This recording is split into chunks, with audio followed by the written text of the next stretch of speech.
Pada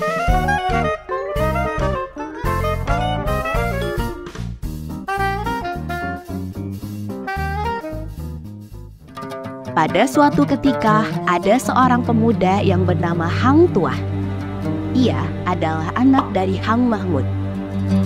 Mereka bertempat tinggal di Sungai Duyung.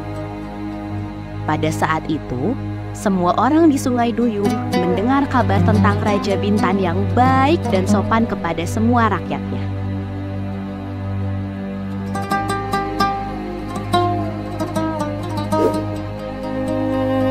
Ketika Hang Mahmud mendengar kabar itu, Hang Mahmud berkata kepada istrinya yang bernama Dang Merdu, "Ayo kita pergi ke Bintan, negeri yang besar itu.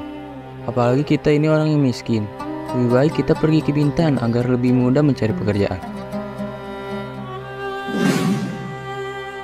Lalu, pada malam harinya, Hang Mahmud bermimpi bulan turun dari langit.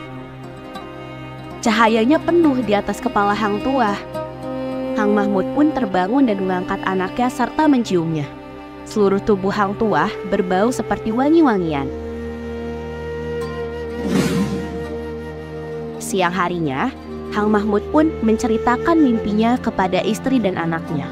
Setelah mendengar kata suaminya, Dang Merdu pun langsung memandikan dan melulurkan anaknya.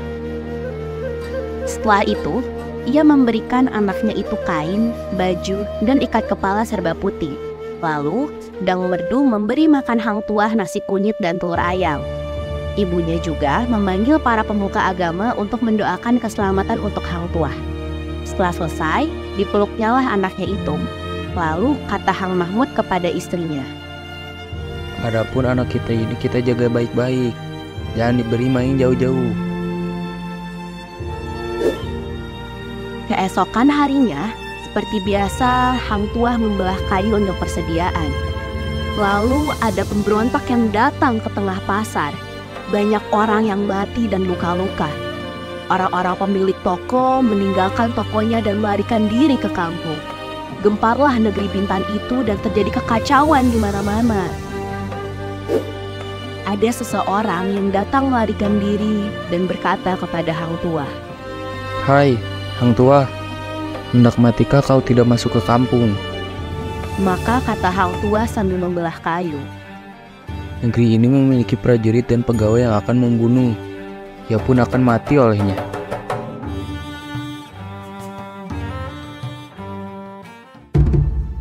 Waktu ia sedang berbicara, ibunya melihat bahwa pemberontak itu menuju Hang Tuah sambil menghunuskan kerisnya. Maka ibunya berteriak dari atas toko, "Hai anakku, cepat lari ke atas toko." Hang Tuah mendengarkan kata ibunya. Ia pun langsung bangkit berdiri dan memegang kapaknya menunggu amarah pemberontak itu. Pemberontak itu datang ke hadapan Hang Tuah untuk menyerangnya. Hang Tuah lalu mengayunkan kapaknya ke kepala orang itu, dan terbelahlah kepala orang itu dan mati.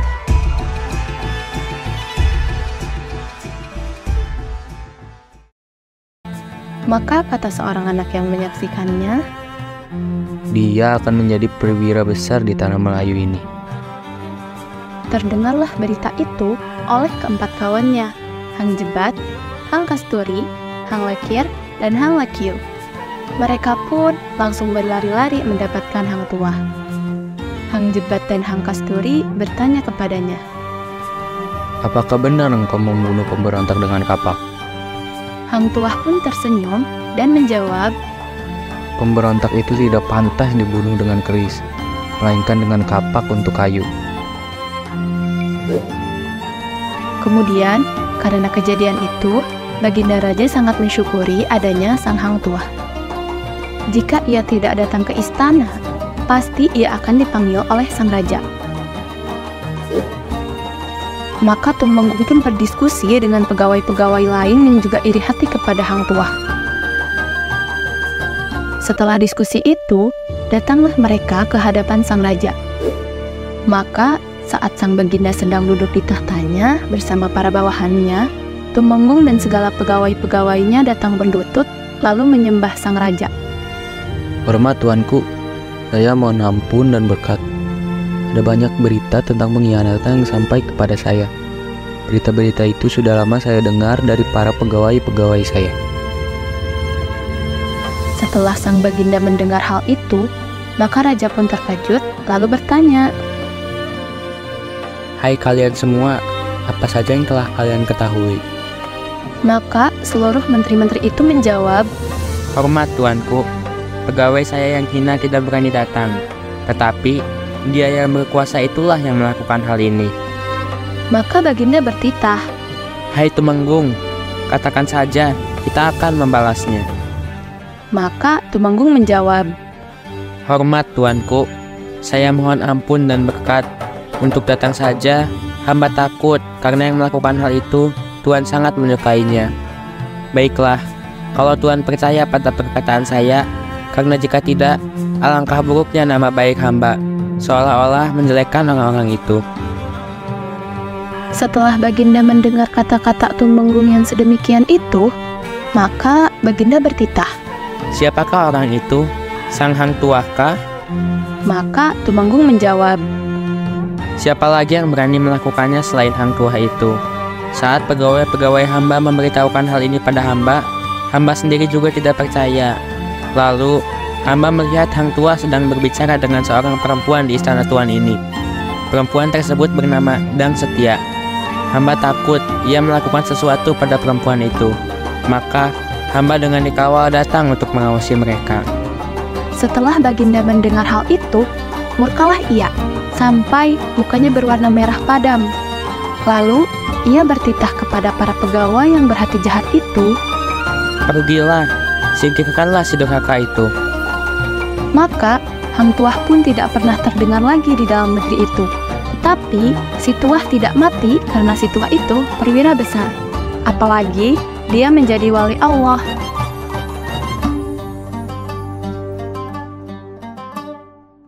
Kabarnya, sekarang ini Hang Tuah berada di puncak dulu Sungai Perak. Di sana, ia duduk menjadi raja segala Batak dan orang hutan. Sekarang pun raja ingin bertemu dengan seseorang. Lalu ditanyainya orang itu dan ia berkata, Tidakkah Tuan ingin mempunyai istri? Lalu jawabnya, Saya tidak ingin mempunyai istri lagi.